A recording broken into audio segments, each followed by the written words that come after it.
Hi, everyone. I'm currently in Ibiza, about to head back to Portugal, and a couple weeks later to California. Hope to see some of you in the Bay Area. So, this is just a little off the cuff video, little commentary. An interesting thing happened.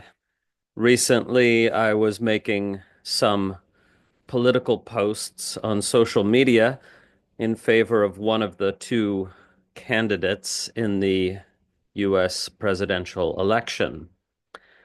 And I got some comments saying, "Why are you being so divisive? What we need now is voices of unity." And other comments that suggested that somebody who teaches spirituality shouldn't be weighing in on politics, and that was a bad idea in some way. And these comments were in the minority, but I thought they were worth addressing because they really reveal a lack of understanding of the meaning of non-duality. So I guess some people imagine that if you teach and practice and experience non-dual awareness, then you wouldn't be in favor of one side in a political contest because you're choosing one of a binary, and that's dualistic. But this is really not what non-duality is about. Non-duality is about the fact and the experience of a seamless unity in all things. And it's something that we experience at quite a meta level. And by that I mean it doesn't, the experience of non-duality, of the seamless unity of all things and the radical interdependence of all things. Well, this doesn't mean that it doesn't matter if you put your hat on your feet and your shoes on your head instead of the other way around. Obviously, I think everyone understands that. It doesn't mean that we respond to a kind and gentle person the same way that we respond to a violent person. Different responses are called for, and those different responses don't indicate anything about a real division, meaning to say they don't contradict in any way the seamless unity of all things. And somebody might favor one political candidate over another because they think there's benefit to doing so, or because they think the other candidate might pose a harm or a danger of some kind. And that's just, normal human affairs. And by the way, I should mention that in the Indian tradition, spiritual teachers have always been political actors, both in pre-modern times and today as well. So, uh, you know, these comments are coming from people with different cultural backgrounds, not India, where it's well understood that there's no conflict, at least not necessarily any conflict between teaching spirituality and being politically engaged, and even advocating for a political candidate or party, or in the old days, one king versus another. Um, so it is a little bit disappointing that this misunderstanding is out there, but it's really just one of many misunderstandings that come up when there is opposition. uh, Choosing a side is not in any way contradictory to unity consciousness because that unity consciousness is something much, much deeper that subsumes the whole of reality, right? And so everyone can play their part while still experiencing this radical interdependence of all things and the seamless unity of all things. So that doesn't prevent anyone from playing their part. Why should it? You can see that I have to stretch my brain a little bit to even understand why some people see this false contradiction. Okay, so having said that, what about the results of this election? I know that many people who listen to me are currently disappointed, upset, frightened, and perhaps even in despair. And the reason that they feel that, the reason that you might feel that, is because they presume that there will be a lot of harm done in the next 4 years. Now, the first thing I have to say is we don't know that for sure. It does seem likely. It does seem likely that a lot of harm will be done in the next 4 years. But I do see a lot of people engaging in catastrophic thinking, that there will be irrevocable harm done in the next 4 years.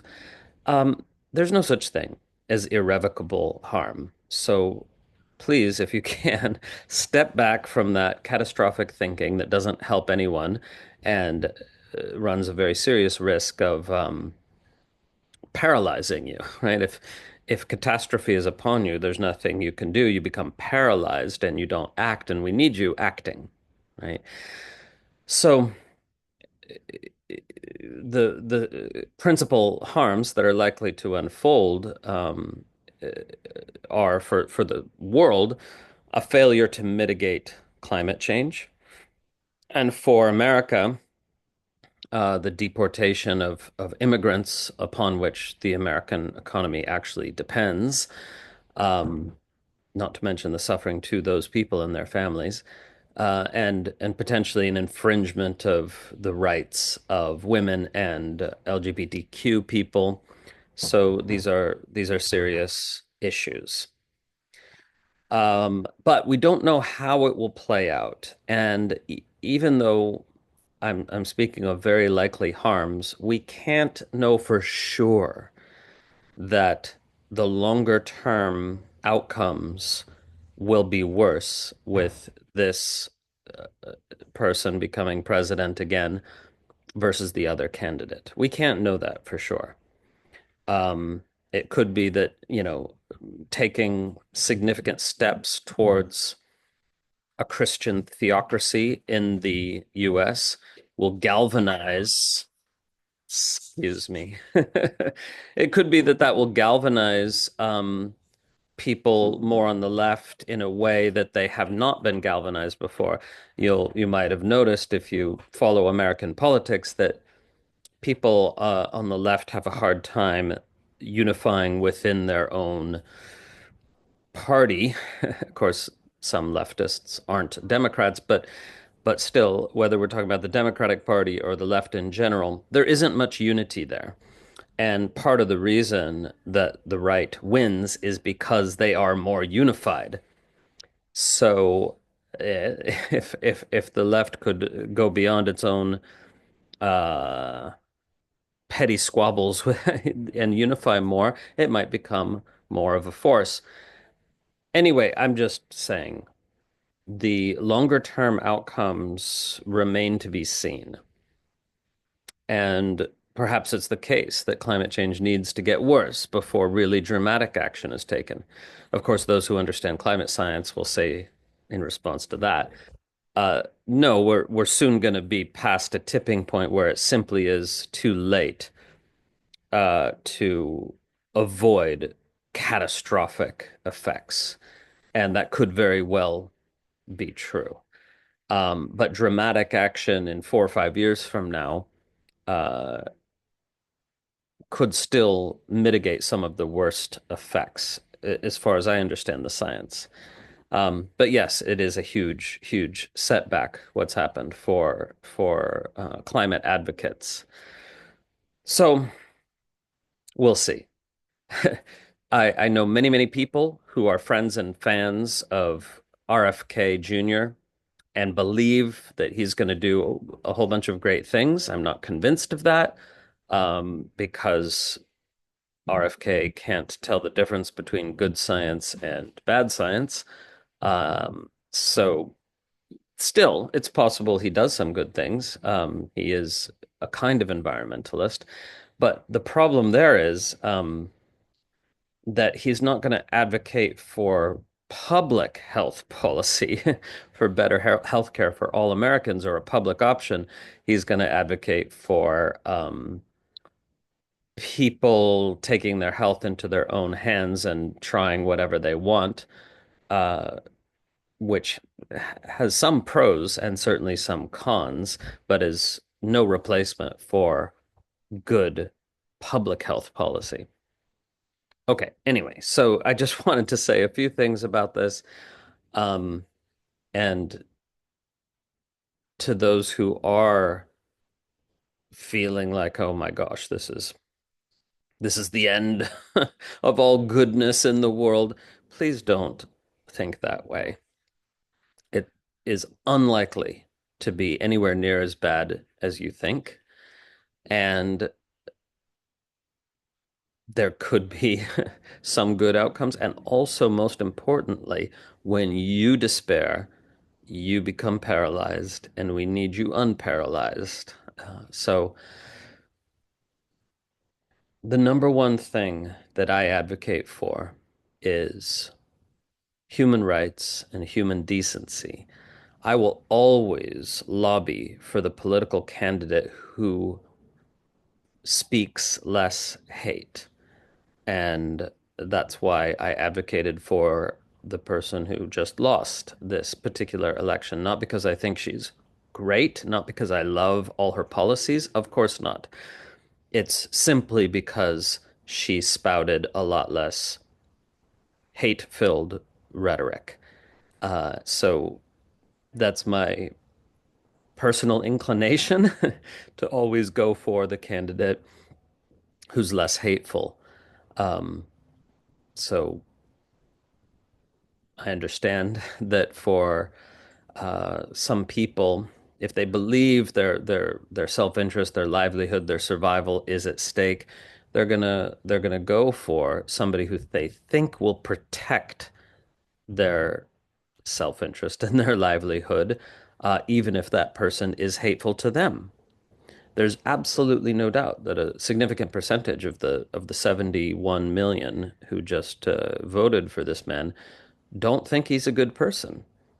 I know I've talked to many of them, um, but when people think survival's at stake, when people think that their way of life and their livelihood is threatened by immigration and other forces, um, wokeness, etc., then they're going to do what they think they have to do to protect themselves. And of course, the solution to that problem is better information. And the problem there is, as Yuval Harari has argued brilliantly in his latest book, Nexus, you don't solve the problem of bad information with more information because falsehood circulates more easily than truth, because falsehood is usually simpler, truth is more complicated. Falsehoods are easier to manufacture, truth is costly, and falsehoods are often more pleasant than truth. Truth is often a hard truth. Um, and for those reasons, we cannot expect to simply flood the information landscape with more information with the naive conviction that the truth will rise to the top like cream. It doesn't. It sinks to the bottom.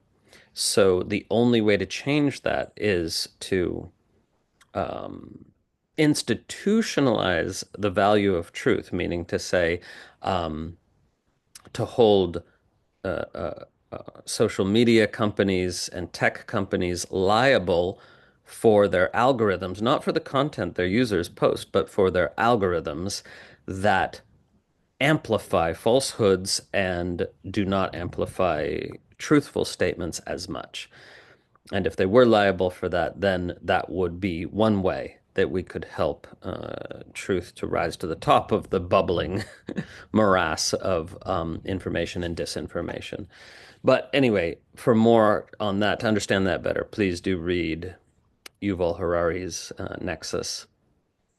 which also talks a lot about and educates the reader a lot about totalitarianism, autocracy, populism, populist regimes, and democracy, what makes them different and how they work. And this seems to be a very timely subject, and I would therefore encourage you to read that book for many reasons. Anyway, that's my update. Um, those who are on the blue team, please breathe and remember it's not the end of the world. Or realize, I hope, it's not the end of the world. And those who are on the red team, and I know at least a few of you are going to watch this video, please don't imagine that all your problems are solved and that the Savior has come, because that's not true either, as we will soon see. Um, but let's everyone please be well. And if there's one thing I would invite you to do this week, it's hug someone on the other team, Americans, and everybody else in the world. Well, you can hug one person that you find a hard time, you have a hard time with. Okay, take care, everyone. Hope you're well in the coming days and weeks. Lots of love.